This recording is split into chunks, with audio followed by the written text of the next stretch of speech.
तो university grants commission यानी UGC एक नया नियम लेकर आया है।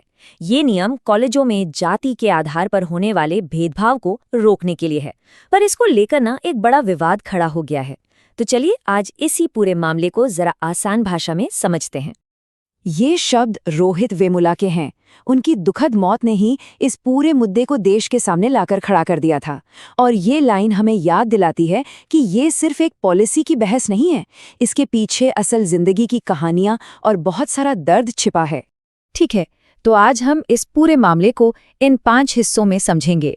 सबसे पहले ये नियम आया ही क्यों, फिर ये नियम है क्या, इसका इतना विरोध क्यों हो रहा है, और आखिर में एक बहुत ही जरूरी सवाल पर बात करेंगे। तो सबसे पहली बात, आखिर इस नियम को लाने की जरूरत पड़ी ही क्यों? इसके लिए हमें थोड़ा सा पीछे जाना होगा। ये कुछ ऐसे नाम हैं जो इस पूरे मुद्दे का चेहरा बन गए। हैदराबाद यूनिवर्सिटी के रोहित वेमुला हों या मुंबई की मेडिकल स्टूडेंट डॉक्टर पायल तड़वी, इनकी दुखद कहानियों ने सिर्फ सुर्खियां नहीं बटोरी, बल्कि कैंपस के अंदर की एक बहुत ही गहरी और परेशान करने वाली सच्चाई को सबके सामने लाकर रख दिया। देखिए, ये सब कुछ एक रात में नहीं हुआ। 2016 के उन बड़े विरोध प्रदर्शनों के बाद मामला सुप्रीम कोर्ट तक पहुंचा। कोर्ट ने भी माना कि जो सिस्टम अभी है वो काफी नहीं है।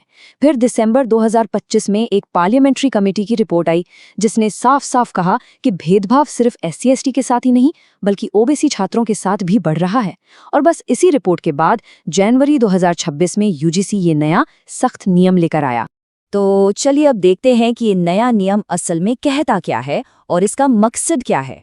इसका ऑफिशियल नाम थोड़ा लंबा है, UGC समता संवर्धन विनियम 2026। इसे 15 जनवरी 2026 से लागू किया गया है और इसका सीधा साधा मकसद है कैंपस में धर्म, जाति, जेंडर या किसी भी आधार पर होने वाले भेदभाव को पूरी तरह से खत्म करना, ताकि सबके लिए एक सेफ और बराबरी का माहौल बन सके।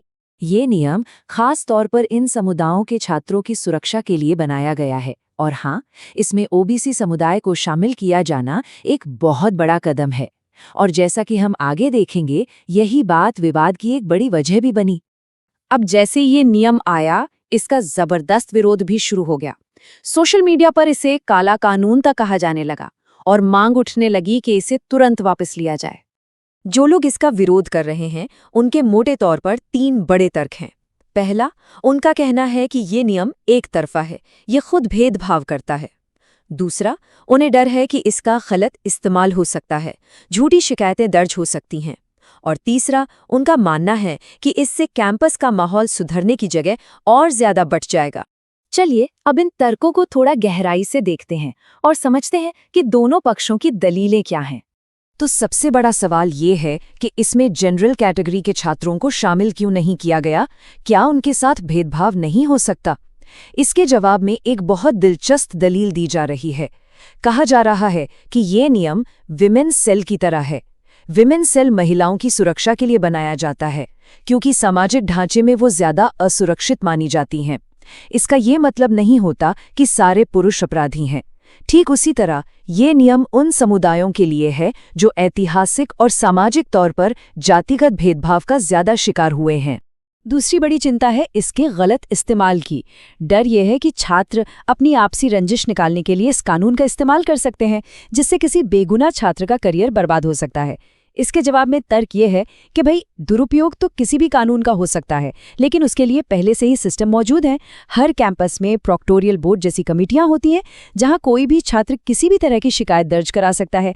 ये नियम तो खास तौर पर जातिगत भेदभाव के मामलों के लिए बनाया गया है।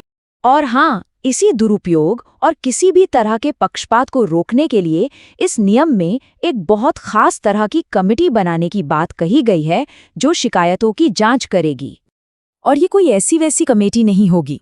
इसमें इंस्टीट्यूशन के हेड होंगे, 3 सीनियर प्रोफेसर्स होंगे, सिविल सोसाइटी यानी समाज के 2 जाने माने लोग होंगे और सबसे अहम 2 छात्र प्रतिनिधि भी शामिल होंगे, ताकि हर पक्ष की बात सुनी जा सके।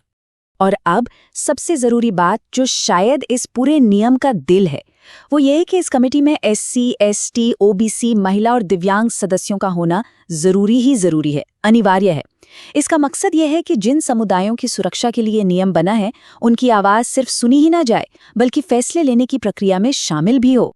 लेकिन इस पूरी बहस, इन सारे तर्कों और दलीलों के बीच एक और बहुत गहरा मुद्दा है, जिस पर शायद किसी का ध्यान ही नहीं जा रहा। 97%। सोचिए जरा इस आंकड़े के बारे में। सोर्स के मुताबिक यूनिवर्सिटीज में लगभग इतने प्रतिशत प्रोफेसर और फैसले लेने वाले पदों पर सामान्य वर्ग के लोग हैं। ये एक बहुत ही बड़ा नंबर है। ये आंकड़ा इस पूरी बहस को एक नया नजरिया देता है। तर्क ये है कि जब किसी भी इंस्टीट्यूशन में एक ही समूह का इतना दबदबा हो तो उनका नजरिया ही नॉर्मल या सामान्य मान लिया जाता है, और फिर जब कोई ऐसा बदलाव लाने की कोशिश की जाती है जो इस नॉर्मल को चुनौती दे, तो वो आसानी से उसके खिलाफ एक संगठित विरोध खड़ा कर पाते हैं। इसी को कल्चरल हेजेमनी या सांस्कृतिक आधिपत्य कहा जाता है। और यहीं पर इस पूरी कहानी की सबसे बड़ी विडंबना सामने आती है।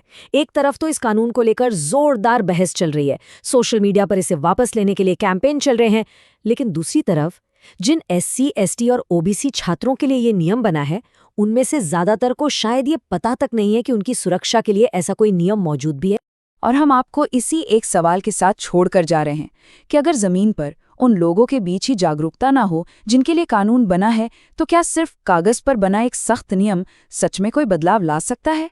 इस पर सोचिएगा जरूर।